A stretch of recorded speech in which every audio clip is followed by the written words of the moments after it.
पश्चिम बंगाल में अगले कुछ महीनों में विधानसभा चुनाव होने हैं। आगामी विधानसभा चुनाव खासकर टीएमसी सुप्रीमो और प्रदेश की सीएम ममता बनर्जी के लिए करो या मरो जैसा हो गया है। शायद यही वजह है कि ममता बनर्जी ने अब तक का सबसे बड़ा दांव खेल दिया है। दरअसल ममता बनर्जी ने आगामी विधानसभा चुनाव पूर्व मिदनापुर के नंदीग्राम से लड़ने का ऐलान किया है। जानकारों की माने तो ममता बनर्जी ने ये ऐलान करके एक साथ कई समीकरण साधने की कोशिश की है।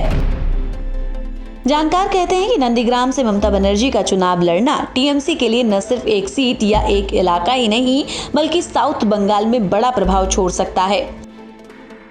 इस ऐलान के मायने को समझें तो कई समीकरण संयोजन देखने को मिल सकते हैं।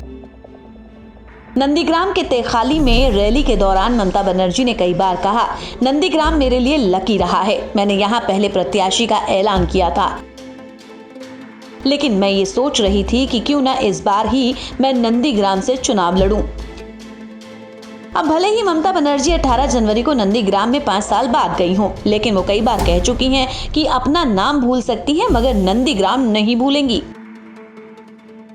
हालांकि 2007 में आंदोलन के बाद ममता का नंदीग्राम दौरा बहुत ही कम हुआ है, लेकिन 14 साल बाद ये इलाका एक बार फिर टीएमसी के लिए खास हो गया है। असल में लेफ्ट फ्रंट के खिलाफ ममता ने कई छोटे बड़े आंदोलन किए, लेकिन उन्हें कोई खास सफलता नहीं मिली। इसके बाद साल 2006 के दिसंबर में सिंगूर में किसानों की दखल के खिलाफ आंदोलन शुरू हुआ और कुछ महीने बाद ही साल 2007 में नंदीग्राम में भी केमिकल हब बनाने का विरोध शुरू हो गया। यह आंदोलन ममता के लिए संजीवनी साबित हुआ, क्योंकि ये आंदोलन ममता के राजनीतिक करियर के सबसे बड़े हथियार और लेफ्ट शासनकाल के पतन का कारण बने। अब जब करीब 10 साल के शासन के बाद ममता बनर्जी बीजेपी के सामने अस्तित्व की लड़ाई लड़ रही हैं, ममता के सामने अपना किला बचाने की चुनौती है।